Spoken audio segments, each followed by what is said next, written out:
2 साल पहले की बात है। 20 साल की एक लड़की अपने एक दोस्त के साथ कहीं गई हुई थी। ये दिन भी बाकी दिन की तरह उस लड़की के लिए सामान्य सा था, लेकिन लौटते वक्त रात में कुछ ऐसा हुआ जिसने इस लड़की की जिंदगी हमेशा के लिए बदल दी। और तब से लेकर आज तक उसका कोई भी दिन सामान्य दिन की तरह नहीं गुजरा, क्योंकि वो लड़की उस रात गैंगरेप का शिकार हुई थी।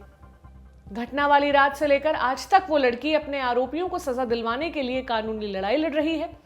लेकिन आयरनी देखिए, इस मामले का मुख्य आरोपी जमानत पर रिहा हो चुका है और बाकी आरोपियों की जमानत याचिका पर 18 मार्च के दिन सुनवाई होने वाली है। इस खबर का उस लड़की के दिमाग पर क्या असर हुआ होगा, उसकी हम और आप केवल कल्पना ही कर सकते हैं। क्या है ये मामला जिसे हम और आप इस्सेवाल गैंगरेप केस के नाम से जानते हैं? कब कब क्या क्या हुआ, सब पर बात करेंगे आज की बड़ी खबर में। लेकिन हर बार की तरह पहले जान लेते हैं दिन की सुर्खियां। नमस्ते, मेरा नाम प्रतीक्षा है और आप देख रहे हैं दी ऑर्डिनरी शो। पहली सुर्खी जोमैटो वाले मामले से जुड़ी हुई है। कुछ दिन पहले हितेशा चंद्रानी नाम की एक महिला ने जोमैटो के डिलीवरी बॉय पर मारपीट करने के आरोप लगाए थे। कहा था कि डिलीवरी बॉय, जिसका नाम कामराज है, उसने उन्हें नाक पर मुक्का मारा था, जिससे उनकी नाक से खून निकलने लगा था। हितेशा ने वीडियो जारी करके ये सारी बात बताई थी। वीडियो के वायरल होते ही लोगों ने जोमैटो को जमकर कोसा। महिला ने पुलिस में डिलीवरी बॉय कामराज के खिलाफ मामला भी दर्ज कराया। इसके बाद डिलीवरी बॉय कामराज का बयान सामने आया, जिसमें उन्होंने कहा था कि उन्होंने महिला को मुक्का नहीं मारा, बल्कि महिला की नाक में जो चोट लगी थी वो महिला की ही अंगूठी की वजह से उन्हें लगी थी। अब इस केस में एक नया मोड़ आ गया है। कामराज ने भी हितेशा चंद्रानी के खिलाफ एफआईआर दर्ज करा दी है। हितेशा पर बेंगलुरु की इलेक्ट्रॉनिक सिटी पुलिस स्टेशन में आईपीसी की धारा 355 यानी हमला, 504 यानी अपमान और 506 यानी आपराधिक धमकी के तहत मामला दर्ज किया गया है। अगली सुर्खी बनाई है एक्ट्रेस रिया चक्रवर्ती ने, जो बीते साल काफी सुर्खियों में रही थी। एक्टर सुशांत सिंह राजपूत की मौत के मामले की जांच के दौरान ड्रग्स वाला एंगल सामने आया था। उसके बाद रिया पर आरोप लगे थे कि वो सुशांत के लिए ड्रग्स अरेंज करती थी।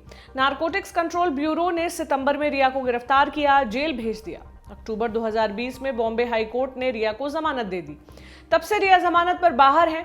अब एनसीबी ने रिया के बेल के खिलाफ सुप्रीम कोर्ट में याचिका लगाई है। इंडिया टुडे की रिपोर्ट के अनुसार एनसीबी की याचिका पर 18 मार्च को सुनवाई हो सकती है। रिपोर्ट के मुताबिक chief justice of India S A Bobde, justice as Bopanna और जस्टिस वी रामासुब्रमण्यम की बेंच इस मामले की सुनवाई कर सकती है। अगली सुर्खी बनाई है एक रिपोर्ट में, जिसमें यह कहा गया है कि लॉकडाउन के दौरान घरेलू हिंसा और ट्रैफिकिंग के मामलों में काफी ज्यादा बढ़ोतरी देखी गई थी। एक पार्लियामेंट्री स्टैंडिंग कमेटी की रिपोर्ट इस बात का खुलासा कर रही है। इस रिपोर्ट का टॉपिक है महिलाओं और बच्चों पर अत्याचार और अपराध। इसे कमेटी को राज्यसभा के कांग्रेसी सांसद आनंद शर्मा हेड कर रहे हैं। ये रिपोर्ट कहती है कोविड-19 महामारी की वजह से लगे लॉकडाउन में घरेलू हिंसा, महिलाओं और बच्चों की ट्रैफिकिंग के मामलों में काफी ज्यादा उछाल आया था। ऐसा मुख्य रूप से आर्थिक गतिविधियों में रुकावट, वर्क फ्रॉम होम की वजह से हुआ था, जब परिवार ज्यादा वक्त घरों में बिता रहे थे।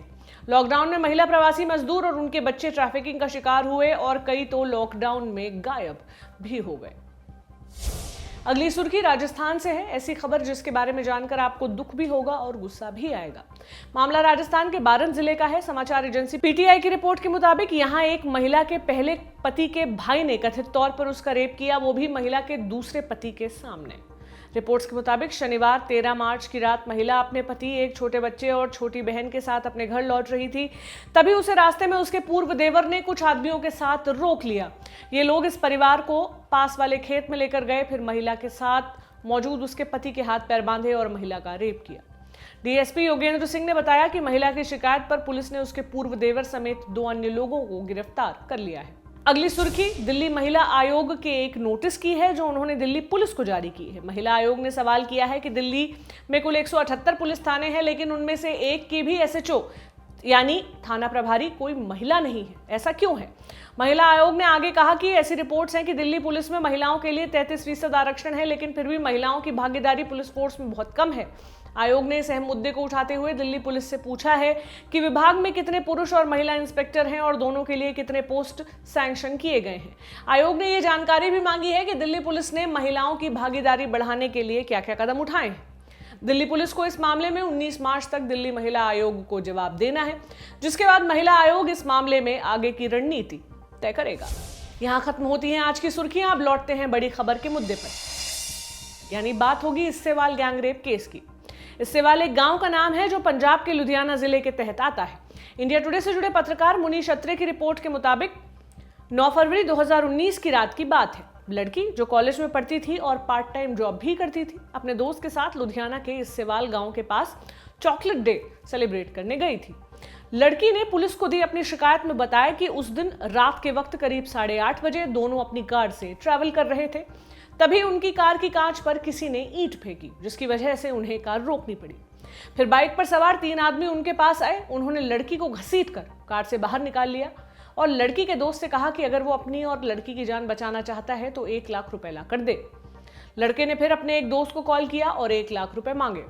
लड़के के दोस्त को शक हुआ, वो पैसे लेकर घटनास्थल पर नहीं पहुंचा और सीधा पुलिस थाने गया करीब 11 बजे। फिर एक एएसआई लड़के के दोस्त के साथ घटनास्थल पर जाने के लिए निकला। तब तक आधी रात हो चुकी थी, लेकिन वो दोनों विक्टिम्स को खोज नहीं पाए। इधर 3 आरोपियों ने अपने साथ और साथियों को बुलाया, लड़की को घसीटकर एक सुनसान इलाके में लेकर गए और 10 में से 9 आदमियों ने फिर लड़की का गैंगरेप किया, साथ ही लड़की के दोस्त को पीटा भी। रात के 2 बजे की बात है। तब तक उस जगह पर केवल 2 आरोपी ही मौजूद थे, बाकी सब कहीं चले गए थे। तभी मौका देखकर लड़की के दोस्त ने शराब की एक बोतल एक आरोपी के सिर पर मारी और लड़की के साथ वहां से किसी तरह भागने में कामयाब हो गया। इसके बाद लड़की ने 10 फरवरी की शाम को पुलिस के पास शिकायत दर्ज कराई। पुलिस ने लड़की का मेडिकल एग्जामिनेशन करवाया, जहां रेप की पुष्टि हुई। मामला सामने आने के बाद पुलिस ने एसआई विद्यारतन को सस्पेंड कर दिया, क्योंकि यही अधिकारी उस रात विक्टिम्स को खोजने गया था और जब वो नहीं मिले तब उन्होंने किसी सीनियर अधिकारियों को अलर्ट नहीं किया और न ही पुलिस रिकॉर्ड्स में कोई एंट्री डाली। इसके अलावा पुलिस ने अज्ञात आरोपियों के खिलाफ आईपीसी के सेक्शन 376 डी यानी गैंगरेप, 384 यानी जबरन वसूली, 342 यानी किसी को गलत तरीके से बंदी बनाकर रखना समेत अन्य धाराओं के तहत केस दर्ज करा दिया। ये मामला मल्लापुर दाखा पुलिस के थाने में दर्ज किया गया। मामले की छानबीन शुरू हुई। पुलिस ने 10 में से 6 आरोपियों को गिरफ्तार कर लिया। मुख्य आरोपी का नाम था जगरूप सिंह, जो जसपाल बांगर इलाके का रहने वाला था और ड्राइविंग का काम करता था। वहीं एक आरोपी नाबालिग था, इसे जम्मू कश्मीर से गिरफ्तार किया गया। बाकी 4 आरोपियों को पंजाब के ही बाकी इलाकों से पकड़ा गया। टाइम्स ऑफ इंडिया की एक रिपोर्ट के मुताबिक पकड़ाई में आने के बाद आरोपियों ने पूछताछ में कहा था कि उन्हें इस बात का यकीन था कि पुलिस उन तक नहीं पहुंच पाएगी। एक पुलिस अधिकारी ने तब बताया कि रेप की घटना को अंजाम देने के बाद ये आरोपी चुपचाप अपने घर चले गए थे और बड़े आराम से सोकर अगले दिन अपनी नॉर्मल लाइफ जीने लगे थे। इन्हें फरवरी 2019 में ही गिरफ्तार कर लिया गया था। इनके नाम है जगरूप सिंह, सैफ अली, अजय, सादिक अली और सुरमू। एक नाबालिग है आरोपी, तो उसका नाम हम आपको रिवील नहीं कर सकते हैं। मामले की जांच के बाद सुनवाई शुरू हुई। जनवरी 2020 में एक एएसआई यानी असिस्टेंट सब इंस्पेक्टर मूलराज को गिरफ्तार किया गया। ये सरभानगर पुलिस थाने में पोस्टेड थे।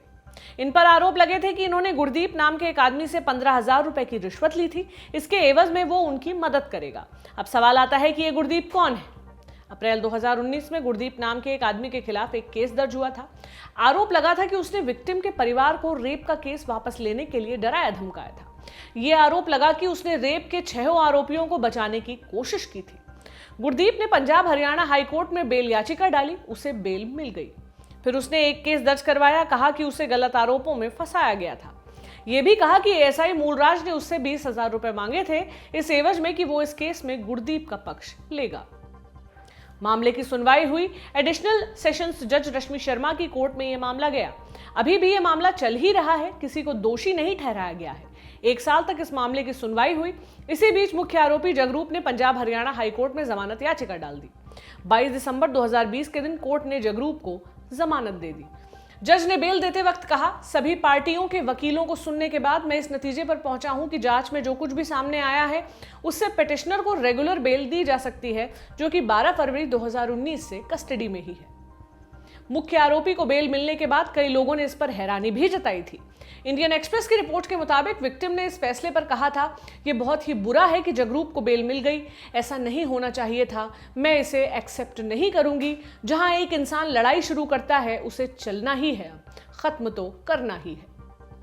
पुलिस अधिकारियों ने भी बेल के इस फैसले पर हैरानी जताई थी। विक्टिम के वकील हरदयाल इंदर सिंह ग्रेवाल ने कहा था कि वो सुप्रीम कोर्ट का भी दरवाजा खटखटाएंगे।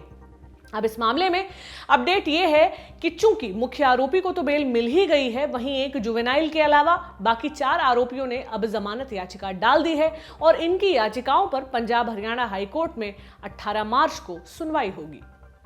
सोशल मीडिया पर बहुत से लोग इस बात का विरोध कर रहे हैं कि इस केस में आरोपियों को बेल नहीं मिलनी चाहिए क्योंकि ये बहुत संगीन अपराध है। हमने ऐसे कई मामले देखे हैं जहां रेप और यौन शोषण के आरोपियों को बेल मिल जाती है। वकीलों से इस मुद्दे पर बात करने से पता चला कि अक्सर रेप वाले मामले में शुरुआती स्टेज पर बेल नहीं दी जाती, लेकिन जब कुछ समय बीत जाता है, जब पुलिस चार्जशीट तैयार करके कोर्ट में सौंप देती है, तो फिर यह आशंका कम हो जाती है कि आरोपी बाहर जाकर सबूतों से छेड़छाड़ करेगा। ऐसे में कई बार कोर्ट नरमी बरतते हुए बेल दे देता है। ये बेल का फैसला अपराध की इंटेंसिटी पर, कोर्ट और तब की परिस्थितियों पर निर्भर करता है। हम उम्मीद करते हैं कि इससे वाले मामले में न्याय हो और पीड़ित को इंसाफ मिले। अब वक्त हो चला है हमारे जाने का, यानी हमारे आखिरी सेक्शन चलते चलते का। आज हम रेकमेंड कर रहे हैं एक फिल्म जिसका नाम है अनपॉज्ड। अनपॉज्ड का हिंदी में मतलब होता है बिना रुके हुए आगे बढ़ते रहना। ये फिल्म भी आपको हर हालात में आगे बढ़ते रहने की सीख देती है। इस फिल्म में छोटी छोटी 5-6 कहानियां हैं, सब कोरोना वायरस की वजह से लगे लॉकडाउन से जुड़ी हुई है। ये सभी कहानियां आपको 1 साल पीछे यानी लॉकडाउन के दौर में लेकर जाएंगी, बताएंगी कि किस तरह से इस लॉकडाउन ने लोगों की जिंदगियों में असर डाला था और कैसे इस दौर में घरों में कैद रहने के बाद भी लोगों ने एक दूसरे की मदद की थी और जीने का नया तरीका सिखाया था। एक कहानी में एक लड़की जो प्रोडक्शन की फील्ड में अपना करियर बनाने मुंबई जाती है, वहां लॉकडाउन की वजह से अटक जाती है। उसके फ्लैट के नीचे एक गुस्सैल आंटी रहती हैं जो हर किसी पर चिड़चिड़ करती हैं, लेकिन लॉकडाउन की वजह से ये आंटी उस लड़की में अपना परिवार खोज लेती है। इसी तरह की और भी कहानियां आपको इस फिल्म में देखने को मिलेंगी, जो भले ही लॉकडाउन की याद दिलाएं, लेकिन ये जरूर सिखाएंगी कि कैसे भी हालात रहे, हमें हर वक्त बेहतरी की तरफ बढ़ते रहना चाहिए। इसे आप Amazon प्राइम पर देख सकते हैं। देखें और बताएं कि आपको कैसी लगी। साथ ही ये भी बताएं कि हमारा ये शो आपको कैसा लगा। कमेंट बॉक्स में कमेंट करें, फीडबैक दें। आप हमें मेल भी कर सकते हैं theordinaryshow@gmail.com पर।